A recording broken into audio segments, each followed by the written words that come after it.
Today, I have a very, very, very special guest. Besides that, she's a soul sister of mine. She's a Libra sister of mine as well. And she is an adventure coach. How fucking cool is that? Like, come on. Like, who has the gut to say, I'm just going to be an adventure coach? So today we have Coach Kate with us, and she's willing to surrender to the soul. I'm so excited, and to see an adventure coach surrendering to the soul. What does that mean to you, Carrie? Well, I believe, I heard the question the other day, how do you see life? Like, what is life to you? And some people might say, well, life is a party. Some people might say, well, life is a challenge, or life is a battle, or life is a battlefield. And I have always seen it as life is an adventure. Yeah. And because I believe I'm always supported, and I'm always also being surprised, and it's interesting as I go through life. I always say I'm an adventure coach. I love adventure. I go on adventures. I lead adventures. And many times I'm taken on adventures. So when I ask for adventure and then something in my life happens, in the moment I could get flustered. And then I remember, I'm like, hey, I asked for adventure. And that could mean, planning to do this, but we end up over here instead of that plan. And it's the unknown. Even if something's planned, I have found the most fun and the most memorable times are in those times of surrender as we're guided to something else. So sometimes it's fine to surrender a plan and shift to something else, because what I have found, the best juice are in those times, whether it is on an actual adventure that I'm leading, or my daily life, or something I've planned with a friend and we missed the train. Well, okay, now we got to go at this time, or we got to go somewhere else. I found a lot of the really fun, memorable stuff is in the unplanned. And in the unknown? Yes. And I think we can only really allow ourselves to enjoy that when we surrender to it. So if something isn't going as planned, maybe there's something else better planned. Planned for us. Yeah. Right? Yeah, especially. And how do you find that resistance? Because for us, Libra, I don't know if that happens to you, but for me, it's also very, very easy to change plans last minute. Actually, for me, it's very difficult to organize myself and do like a perfect plan, because just that part, it's just giving me anxiety lately. It's just like, so where do I have the space for the unknown, for the surprising part, for the fun? But dealing with other people, I have come across with a lot of structured people, that they need the structure. Mm-hmm. So I have, I have surrendered to their structure as well, because I understand it's important to them, right? But it's always that middle place that I'm like, am I wrong? Am I too going with the flow kind of person? Or is actually like finding that balance has been very challenging for me. I'm wondering how has been for you. Is like something you have to surrender as well? It continues to be a challenge for me today, is the structure. And as well as we are airy people, and we love changing plans and spontaneous stuff like that. But I can enjoy that more when I have a plan. If there's a plan kind of laid out, then it's much easier to, okay, we'll do this, or okay, I'm relax into even something else that's there, Yeah. right? And there are a lot of areas where I definitely do need more structure. And my partner really shows me those areas, and maybe that's why he's in my life, those areas that I resist. And that there are certain areas that I can have more structure that will help me, that I do resist, right? And Yeah. eventually I will hire people for those areas, Mhm. that I will have someone else do it because I am so resistant to it, to at least take that off my Your plate so I can go out, do my thing and have fun, right? Of course. But I know, I'll give you an example, Jen. When I lead adventure tours, I have to plan them I plan them each day, all the details of each day. And that's part of the fun. So I go on each mountain tour a couple times, so I know all the details. So I do all the detailed stuff. So when the tour is happening and the people are there and the weather goes crazy or something happens where we have to change plans, it feels fine because the plan was already there. You know what I mean? Yeah. Like I'm okay to change and see where it takes us, because I realize, yes, the plan's there, but something else is guiding us to something else. But if I didn't have any plan, I would be chaotic. Mhm. And it wouldn't work out. But the fact that I have a plan in the background, then I'm free to play. Like I'm freer to play. We'll throw this in. Oh, well, we can throw that in, or see who shows up for us. You can always go back to the plan. That's what you're saying, Yeah. right? Somehow. Yeah. Yeah. Some sort of structure. Yeah. And I'm wondering, because we're talking about surrendering to the soul. Mm. When have you, like, to the fucking soul, like we said at the beginning when we were talking? By the way, if you are watching in YouTube or like the video of this podcast, we're matching, and it was just a coincidence. We're totally matching my cushion with Carrie's headband, and it was just so funny and lovely as well. And my pants are orange, and my pants are orange too. Oh, there we go. Okay, but I want you, like, is there any story that you really like, any moment that you felt like, fuck, I need to surrender, and actually work out as a gift? Like you really got surprised. And that, I don't know if that happens to you, but sometimes for me, it takes years to go back to that event or that something that happened. And it's like, wow, that was just all a gift all along. And at that moment, I felt miserable. I felt like, why this is happening to me, right? Yeah. Now I'm getting better at it. I'm like, sometimes I get it like few days after, I'm like, there's a gift here. What's happening? You know, the moment I say, like, the moment I feel the resistance, or the moment I feel like I didn't want that to happen to me, it was unexpected, then it's like, no, there's something else more that is teaching me, and I'm just gonna try to see it. So the whole perspective changed right away, right? And I don't know if you can think about any of those situations back in the time during your adventures that you were looking back now and you're like, wow, that really was a pivot point in my life.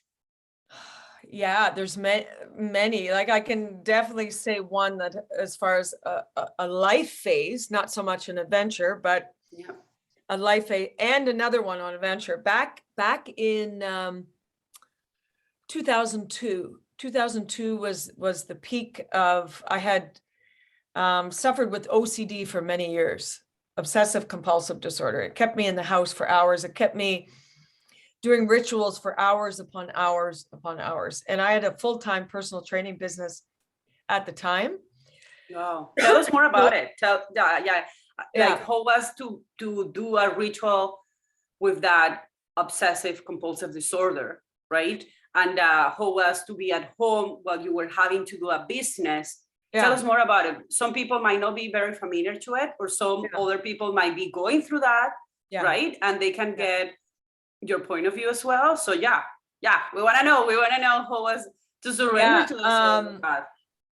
Well, it's funny because I was also a competitive athlete and training people full time and also dealing with this OCD. So it was like anytime I had a break, a rest, it took over, right?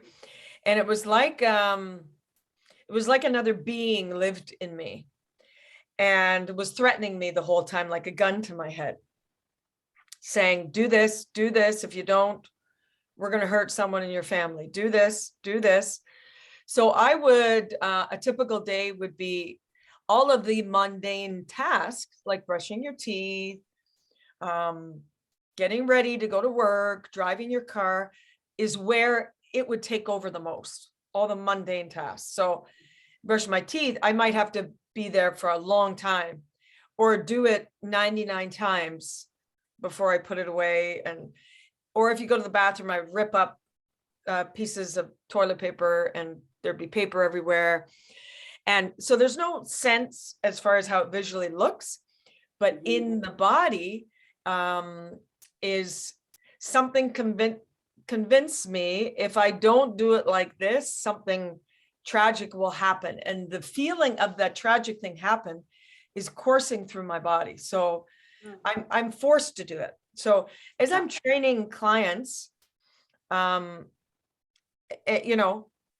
would be lifting up their weights and I would doing funny things. And I know they would notice, but they wouldn't really, mention it so much. Right. And, I had the typical eating disorder stuff. So I'd be obsessing in the mirror the whole time. Any moment of freedom was absorbed in these obsessions. Right. But what's a typical eating disorder for you? Because everybody has a different story behind. I have my own as well. So I'm curious, what is actually what you see as a typical eating disorder? Well, not typical. I had, as a teenager, I had anorexia. So I was very severely underweight and very sick on 2 separate occasions. Started at 13 years old and came very serious at 17 years old. And so I had hair falling out, skin turning yellow, bones sticking out everywhere. Wow. So those, I got healthy in my body, but my mind hadn't changed enough, right? So I was able to move forward and coach people and have fitness in my life as my career. That was in 2002. That was part of it. Like we're talking over about 20 years back, 20 years. Talking like a 20-year period. And along with the eating disorder stuff, the OCD is kind of connected to that because they're both obsessive, right? It's this similar energy. They're both trying to frantically find control in my life. With the eating disorder, the control was that I can control the scale. You're darn tootin' I can make sure that weight stays at 100 pounds. I can't control what happens out there. I can't control the people that like me or how well I do at this or my social life, but I can control this body. Is how it gave me a minute sense of peace. And the OCD, it's the same thing. I can't control out there, but I can control through the rituals. It gives me momentary moments of relief, but in the end, it makes it worse. So the rituals, it's a false sense of relief because it's actually makes it worse. You just get it. It's like any disease, alcohol, or, it just gets, the more you do it, it just gets worse. So I knew in 2002, yes, the eating disorder hit a peak.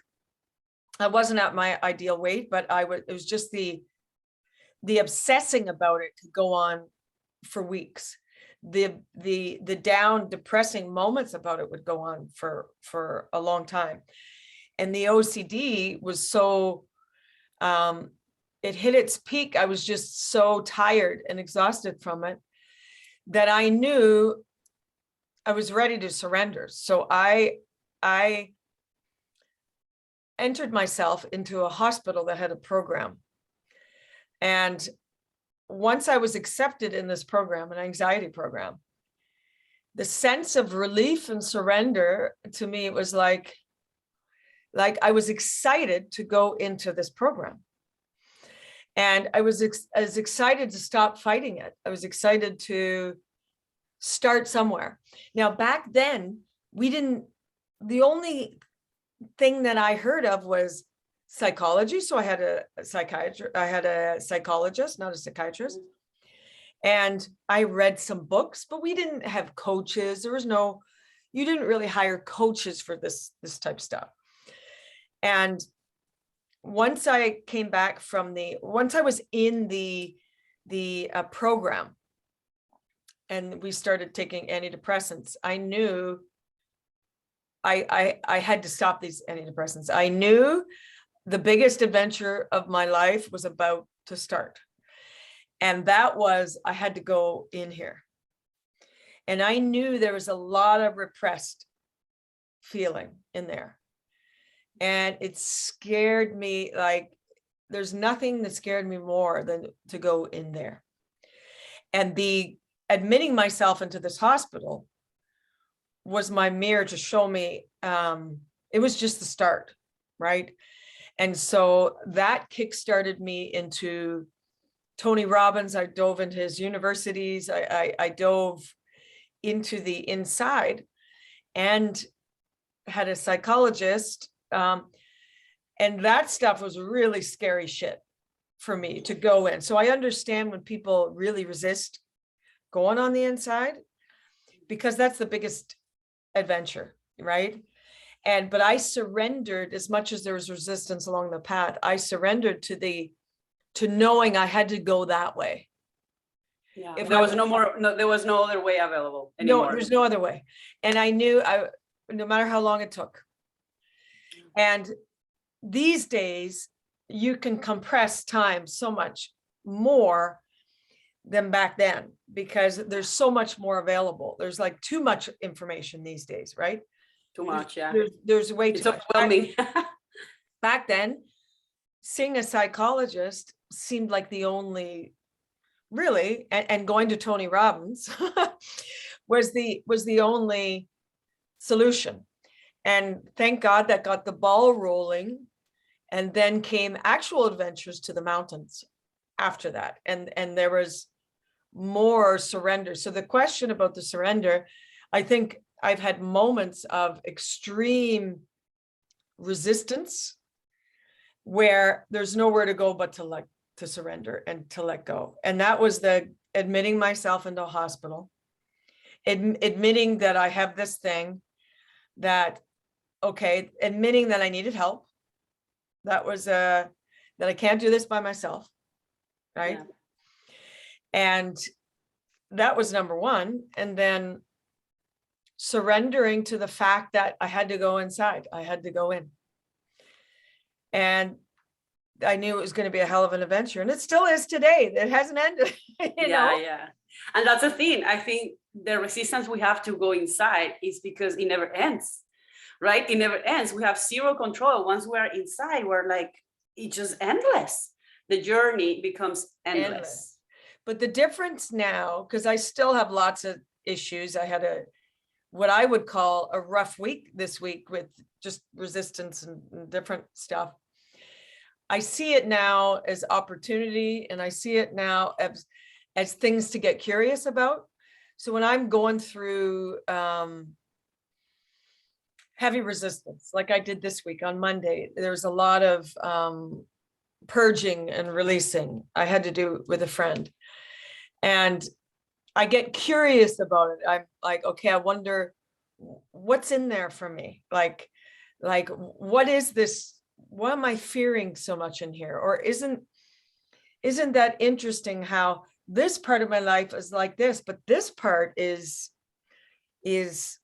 bottled up? What is that? Where, like, it's more, I try not to get into the personality and identity of it. I try to see it from the outside as its own thing. You know what I mean? And see it as like an experiment. Okay, it's interesting how I react like that. Whereas before, that was my identity. But before, that was like who I am. And when we're talking about identity, then it's like we're owning. Yeah. And then it's like, I'm sick. Can the people see that I'm sick, that I'm carrying around this mental illness? Do people even want to talk to me? And now I just see it as energy moving through and information moving through. And we're just this vessel, you know. Beautiful. I love it, the information, because that's something I never have seen it like that, but it's true. It's a lot, for me, it's like learning experiences, right? And it's something that is teaching me or showing me or guiding me. But exactly, that is what it is. It's information. I love it. Or you just put it, okay, let's see this information that is happening inside me, and what is it trying to tell me? Yeah. And sometimes we need help from the outside. I have to ask for help to help me see it more, right? To guide me a little bit more, because we're always evolving to different levels. And if you were to say to me in 2002, when I would be hours upon hours doing rituals, that I could live a somewhat normal life like now, I couldn't have believed you back then, like, because it seems so far away, right? Yeah. And you're in the middle of the storm. Yeah. Like, I mean, there's still lots of things I have to work on and improve on, all that stuff. But it's just crazy how, when you put a focus, what you can change with intention, and what you can change so in quantum leaps now, in a fast period of time now. Yeah. Compared to back then. So there's so much available for people, right? Oh my God, it just got starting to snow right here. February the 2nd, right? In my living room. Well, you guys, some part of Canada has a lot of snow, but where I live in Vancouver, there's not much snow around. So during the winter, and today is one of those days. All right, what you were saying, sorry that I interrupt, but I got so shocked by CNN. All right, so sorry to interrupt. So you were saying, like, when you are in that storm, right? When you were like, it looked so far, it looked for you, it seemed for you that it was impossible to get out of that storm, right? Yeah. But you mentioned it before, that now somehow you can see it from the outside. You can see a storm and say, interesting, there's a storm happening, or something similar. What is it trying to tell me? What's the information there? What's the forecast? Yeah, I can still get in it. I can still get into the identity of it, but I can move much faster out of it. And I realize it's there for me. It's not something happening to me. It's happening for me. And I know that. And I take full responsibility that's, there's nothing. And when I see it like that, it's a different thing. Like, when I know I'm responsible for all that's happening before me. Yeah, you are the creator. Whether it's my business, my relationship, my body, my finances, my free time, like my social life, I've created it. So if I want to change something, I got to create a new story, right? And Yeah. if something in that pie is falling short, then I gotta look, okay, what's the new story I can create around that? And there's some things that I need help. I need to ask for help Yeah. because I may be very good at creating a body and a health, robust health, and living an adventurous life and creating freedom in your life. That stuff I've always done, right? Okay. And maybe other people need help on that. And those guidance. Yeah. I know how to do that well, but there's other areas maybe that I can fall and I need more guidance on. It's just like everybody is successful in certain things and maybe not so in other things. And so now I look back in the OCD and the eating disorders and all the anxiety and all the challenges as they're, it may be cliche, a lot of people say this, like as it was a gift, they're glad it happened. They're really stepping stones. They're really breadcrumbs to guide me to the next step. So am I grateful for them? Well, yeah, I can't think of any other way to be where I am now without that. They're the fire under the ass.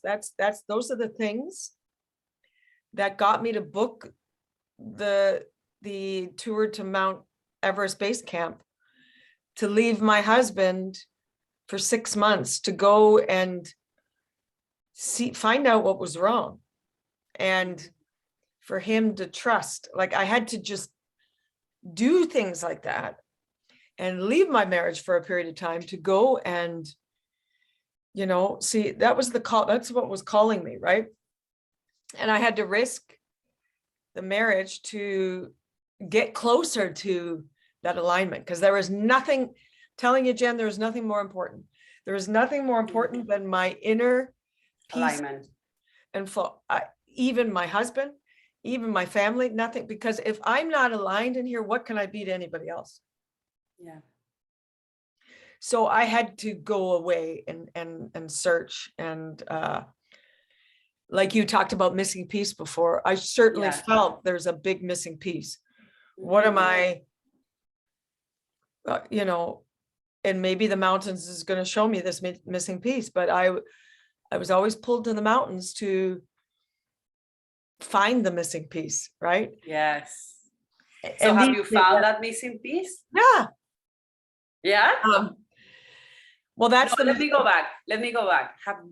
You were looking for that missing piece back then, so I'm not going to ask you if you have been looking for a missing piece, because you just said it.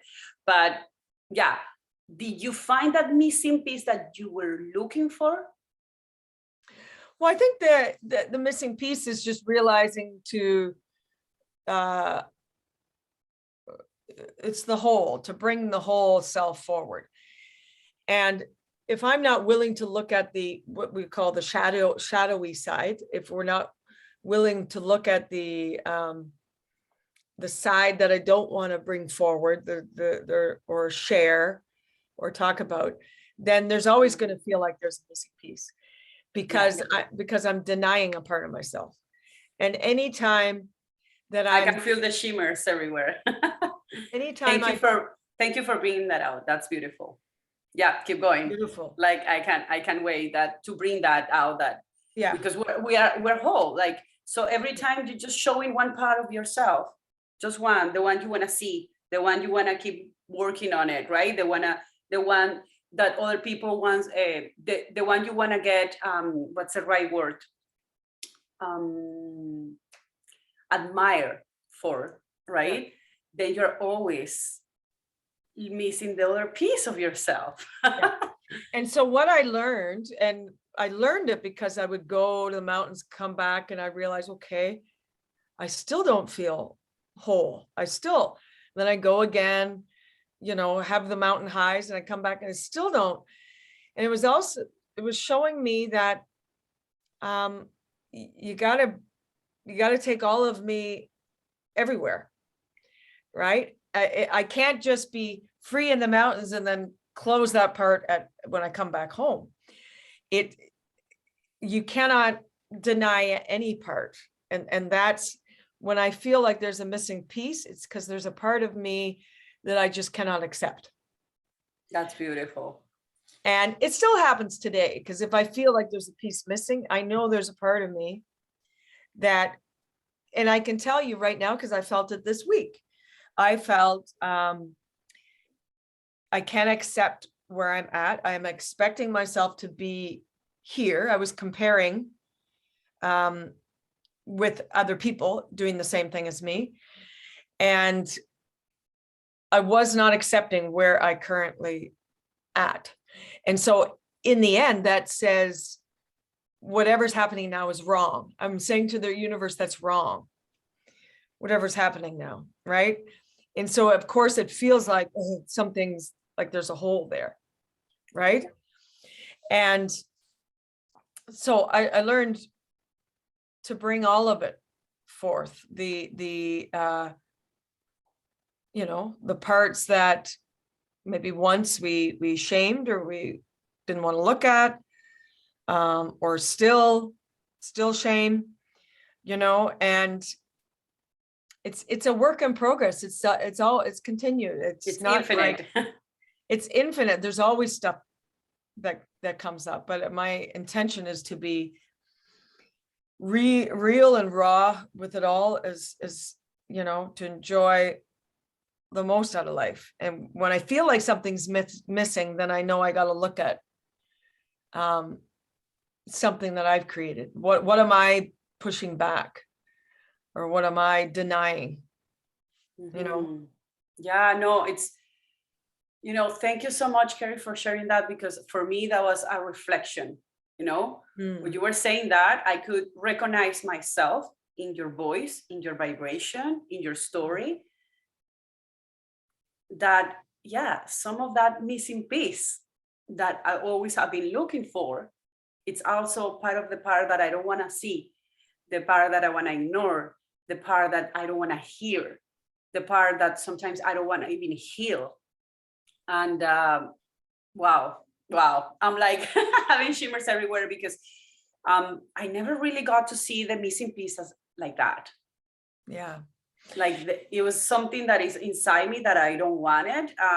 Yeah, I had other perspectives of the missing piece, and this was definitely like this that you're sharing with us definitely is a gift for me right now. Oh, beautiful.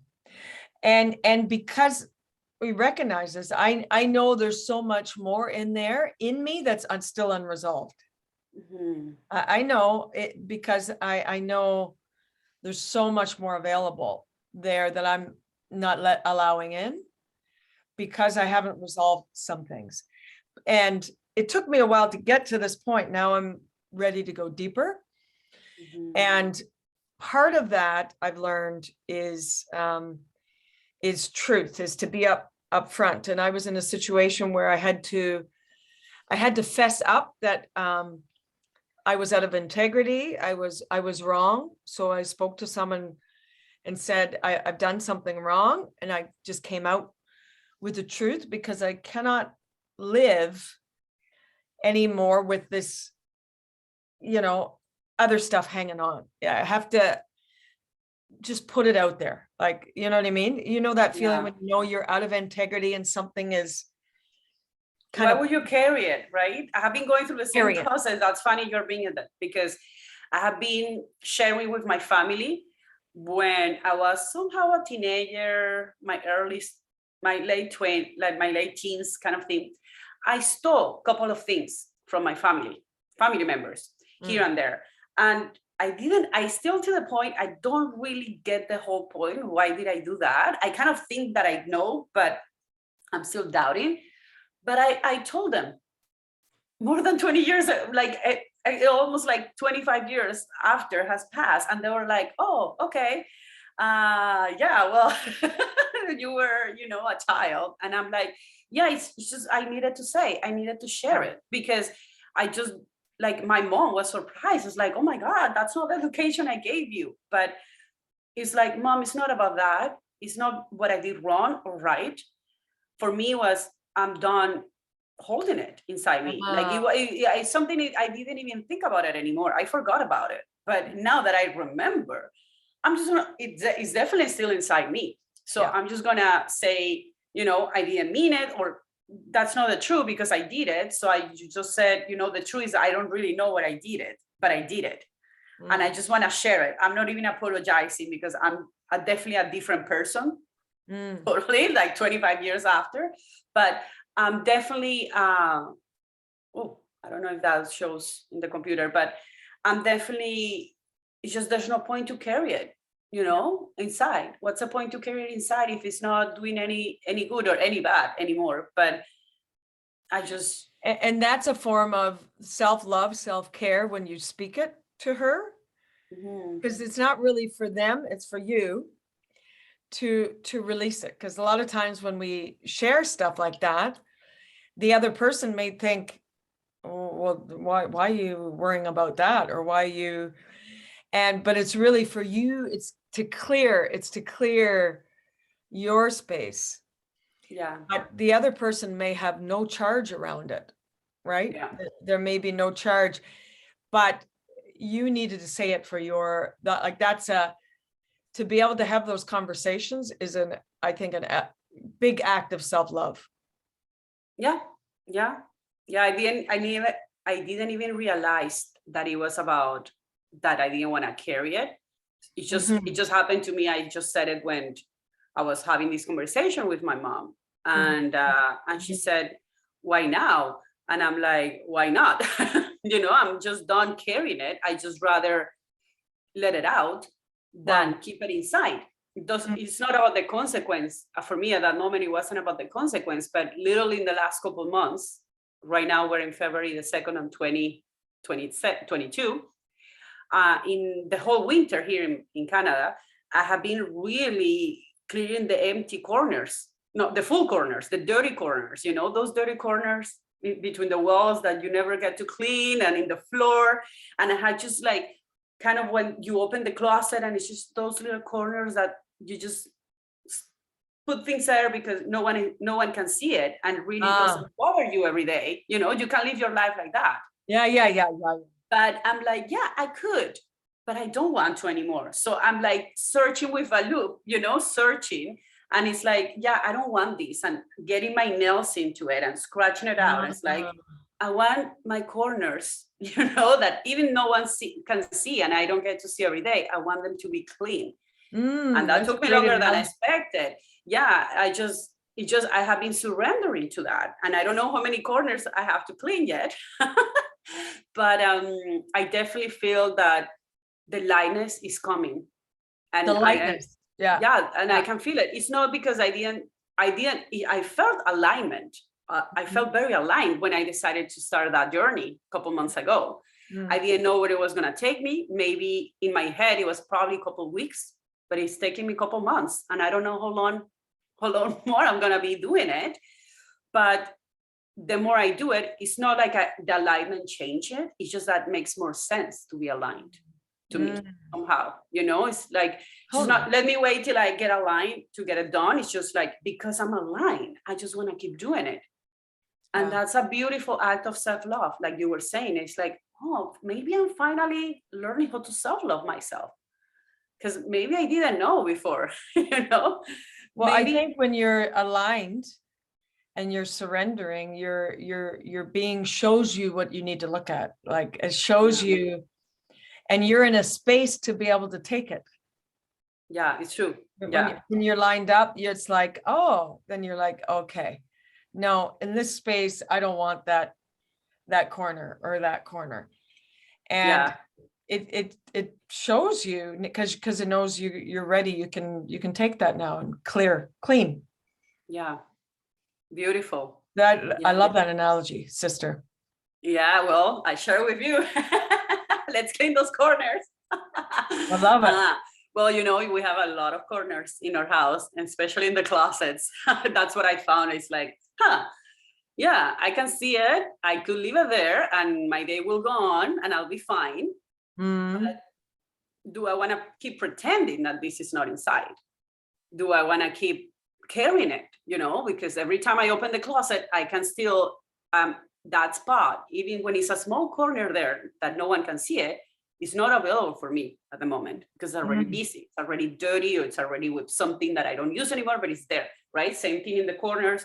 While I'm, vacuuming and cleaning the floors, you see all those little corners in the middle that are a little black, and you're like, well, who cares?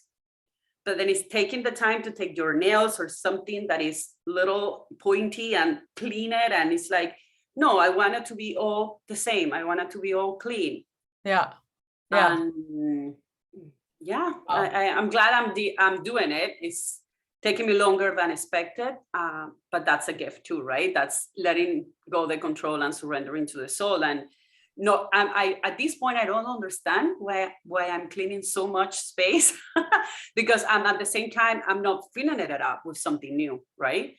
So I'm trusting. I'm like, okay, I don't get it, but I'm still cleaning.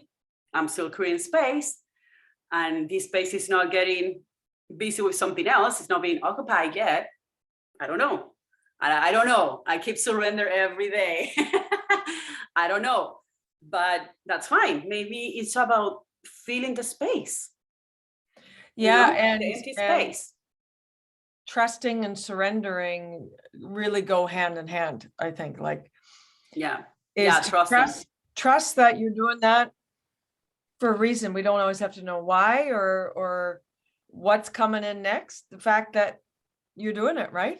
Yeah, exactly. And be interested and curious and intrigued. And I think my favorite word is curiosity, is to stay eager and curious. And if I can really stay in curiosity, then I'm less to judge myself.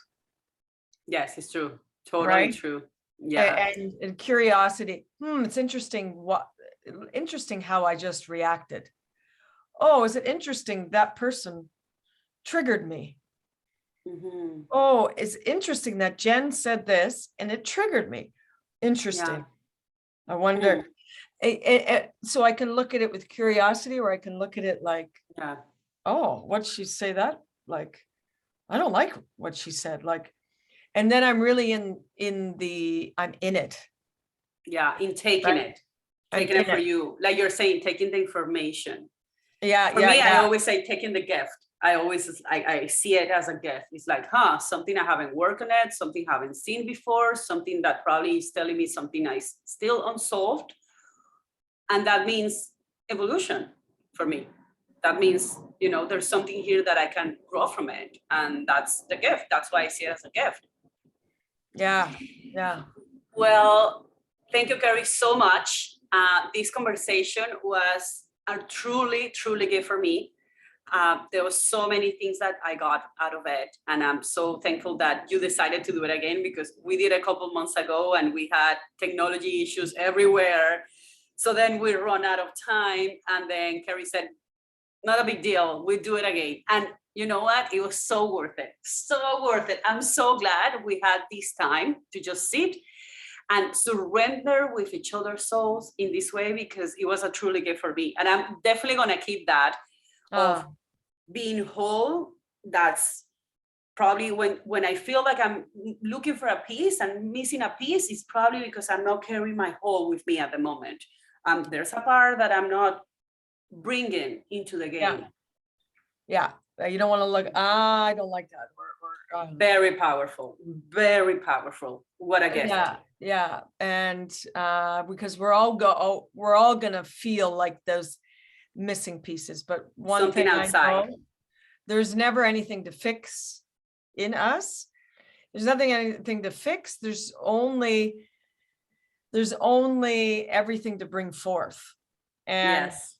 And because it doesn't matter what they someone else needs more of what we have. And if one person can bring the whole of them forward, that's what we want for everyone in humanity, but just one person taking care of themselves to bring the whole of them forward can change.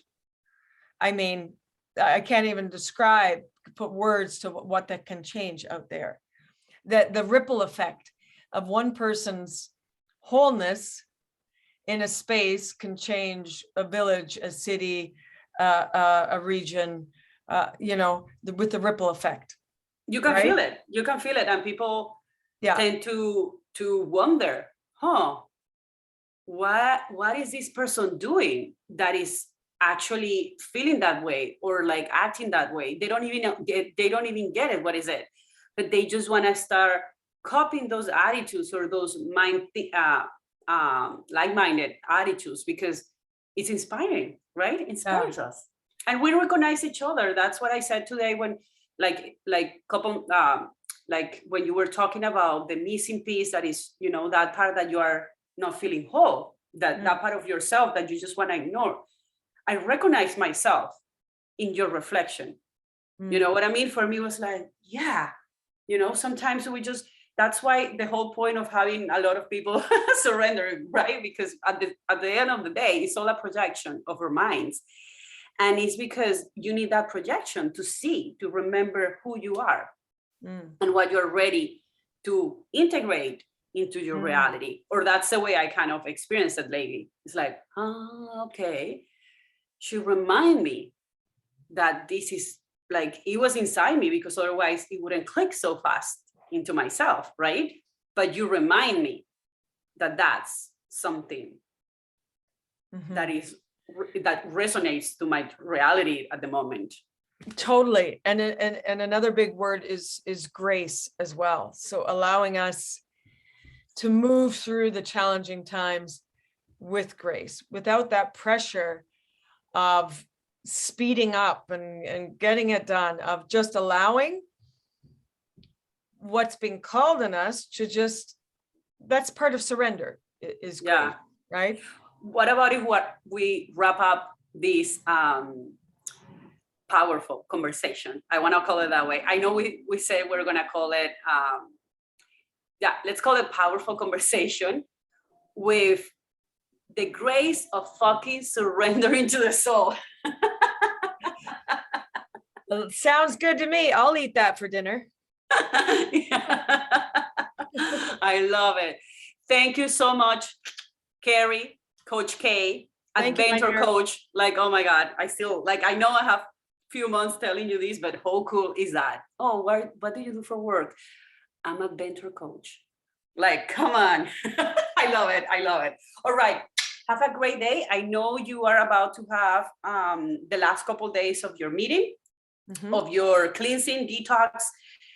She does these amazing things you said 3 times a year, sometimes twice a year. People can do it anytime. Yes. But I lead the group. Yeah. So definitely, yes. So of course, I'm going to put Carrie's socials into whatever platform you're watching or listening to this information, of course. So please feel free to follow her up, because how cool is to watch the adventure of an Adventure Coach. Like, come on. And the Adventure Coach is about following that call, your personal call to adventure, and stepping into it and taking the steps to follow it, no matter what. Right? So that's the Adventure Coach part, is to hold you high, that you step up and step forward for you, despite what else is going on in your life. The distractions. Yes. Thank you, my dear. Appreciate you.